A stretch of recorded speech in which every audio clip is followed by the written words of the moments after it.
welcome back to Haywire Homestead. Today we are just going through the pantry, rotating things so that way everything is clean, organized, and the older stuff is in the front.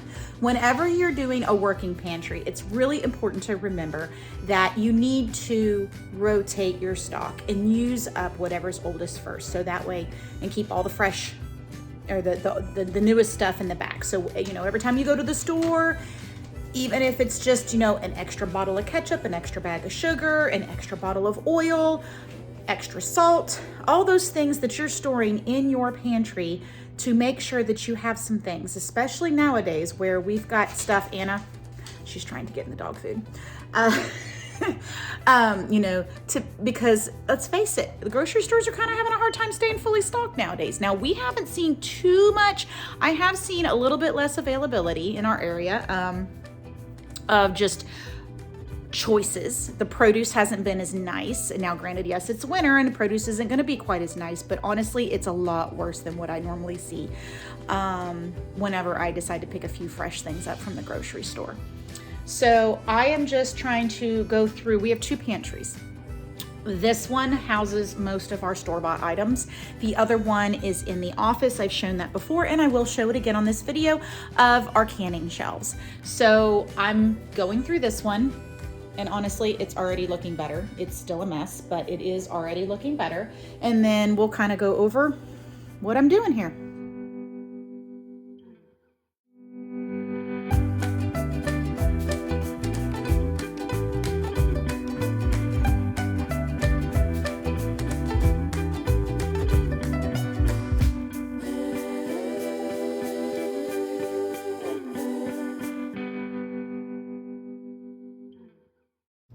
All right, the bottom is starting to shape up. So what we have is my meat tubs. These are used whenever I'm processing lambs or chicken, as we do process them at home. Then we have a 5-gallon bucket full of sugar, a 5-gallon bucket full of dried beans. And then we also have some jugs of water just in case of emergency. If anything was to happen, water got shut off. We have a boil advisory. We still have drinkable water here. And then also I store my vinegars for doing pickles and stuff down here. So got to figure out how to organize these a little bit better. That is not my root beer. That is my brother's. Okay, so the next shelf is pretty much just appliance items that I use for processing. So this is my Excalibur dehydrator. We have our commercial grade vacuum sealer that we just recently got. We have our seeds. Part of my seeds are stored over here on the end. And then this right here is some of my ingredients for making homemade salves. I also have a small meat grinder that I have not figured out where I'm going to put it yet.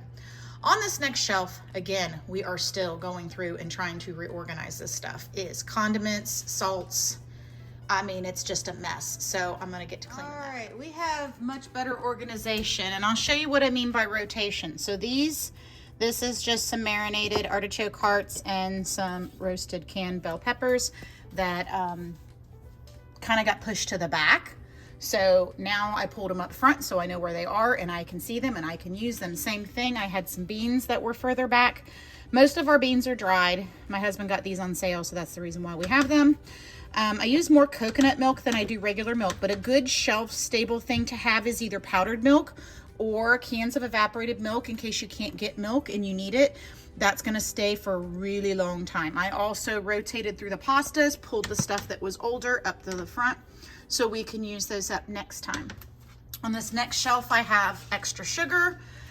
These are, because we do have dietary issues in this house, we have some food sensitivities. All right, food sensitivities, and I'm just going to throw it in the floor. All right. This is called Simply Mills, and it's an almond flour base mix. So there's almost nothing in this. If you look at the ingredients, it's awesome. There is almost nothing in this. It even has coconut sugar, coconut flour. There's no corn, there's no rice. So it's safe for me and my kids. So we get those, and normally these are pretty expensive at the grocery store, but I go to the bargain bins, and I had a video where I got a haul on some stuff there because we also get the crackers made by the same company. I get those super cheap there, and I just double check the expiration dates to make sure that they're still good. I got this actually ironically at Marshall's for like $7, and it is 5 pounds of salt. We have our sugar. I have my, oh, what's that stuff called? Pectin. I buy pectin in bulk because I make a lot of jams and jellies to sell. That's one of the things that we sell off of the farm.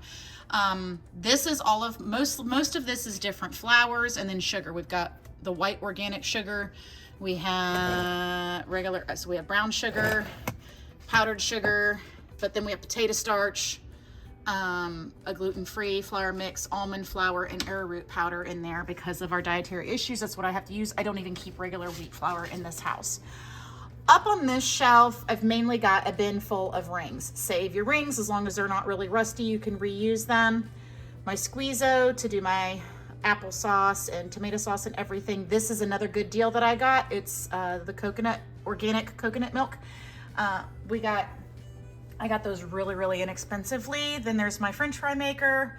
We have some vacuum seal bags, and this is my teas. Up top, most of the stuff up top is for like if we're having get-togethers. There is a little cheese making kit up there, and then like disposable flatware, that kind of thing, just to keep it. I am trying to figure out what I'm gonna do with this mess. This is all of the spices. So if you have any tips on how to make this better, let me know. We're gonna head on over to the canning shelves and show you that. This is our pantry slash sitting room slash office. So we have oldest to newest. So what we do is we work off of these two shelves utilizing the food here and then leave this alone. Now this season, all of this will be sorted, and I'll probably do that around April. All the empty jars will be moved out of the way, and everything will be shifted over and condense all of this and move this over here, so we'll make ready for what we produce this coming season. Most of what's on the bottom is empty jars. I can totally take those out if need be, and we'll just put them in the garage. Right on this shelf, I have what's left of my jams and jellies from the season that need to be either sold or used up. So we just put them on sale recently, so that way I can try to get some orders. I already sold 3 jars this morning. They're gonna come pick them up later, so that's awesome. When you're canning, think about 1, what can be canned safely, and 2, what do you eat? Because you don't want to be canning a bunch of stuff and go, oh, I'm just gonna can that, and grow what you're gonna eat and then can what you're gonna eat. We use a lot of tomato sauce, a lot of diced tomatoes. So we have tomato sauce and diced tomatoes, and I used to just juice my tomatoes and can them. Well, now I actually cook it down to where it's nice and thick. So that way, whenever I'm cooking, I took the time when I was prepping it and processing it and getting it ready to store, and then whenever I get it out to can, I don't have to worry about cooking any of my dishes down longer. Now, I don't make spaghetti sauce ready to use because I just like the flavor better when I just take jars of tomato sauce and diced tomatoes, mix them together with garlic and onions and herbs, and make it fresh the day I'm going to use it. It doesn't take me that long. Has to simmer maybe 30 minutes. So it's no big deal. We have salsa. I also have homemade barbecue sauce. Up here we have canned couche, so we normally use that in soups. This is apple pie filling, so if I want to make a dessert. There's diced tomatoes. Up here we have pepperoncini peppers that I love to use on charcuterie boards and put in salads. We have canned chicken in this one. Bone broth. This is canned rabbit. We have what's left of the potatoes. I actually didn't can any potatoes last year, but I will tell you, if you can potatoes, it's better if you peel them. I didn't do that this time. Technically, they say you should, but I didn't. They do work really well in the air fryer, and they're great if you want to make potato soup. Super, super quick and easy.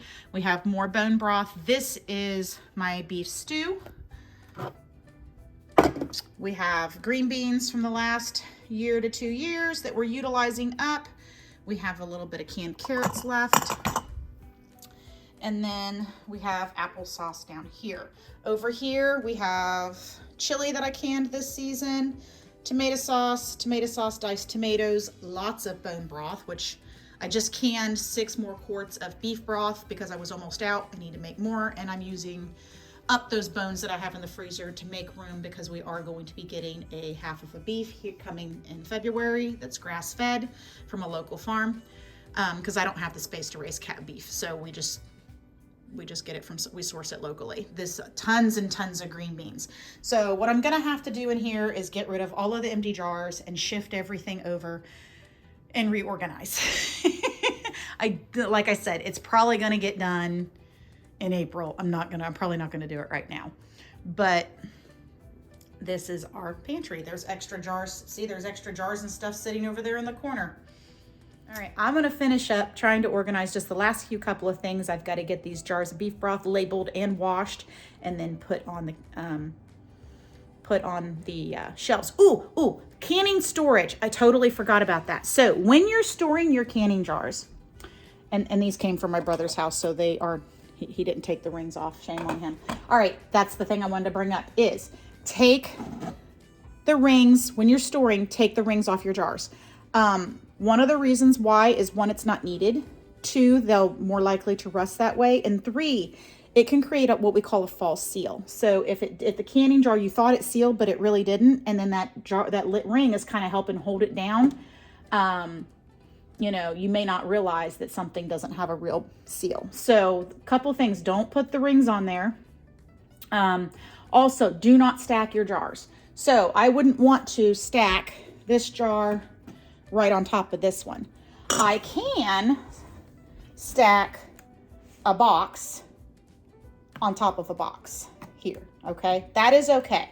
But do not put, because what that's gonna do is put pressure directly down on your seal, okay? And that can cause your seal to go.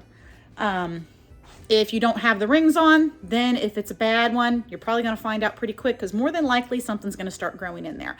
Another thing, when you go to open your jars, make sure when you pop it with that can opener, that you hear that sh of the air, because that's the air sucking back into it, because it did the whole point is it creates that vacuum seal. So you want to make sure you hear that. If you don't hear that, I wouldn't use it. That's just my opinion on it, to make sure that I'm using something safe. 99.9% of the time, you're not going to have a problem. Every once in a while, you will have a funky jar. I tend to notice I have more trouble with that with tomatoes, if I do have it at all, but just some storage tips. Also, sunlight's not the best thing. We put curtains over these windows to cut down on the glare. We are wanting to either come up with some type of curtain, or decorative curtain, or sliding barn doors that would go over these to cut down on the sunlight further, because we don't want sunlight shining on all of our food. That's why we try to keep some of these in as many boxes as possible, is to keep it darker on those products, because sunlight destroys your nutrients. So just some storage tips. Thanks so much for coming by today. If you like what you see, don't forget to smash that like button and subscribe, and I hope everyone has a great one.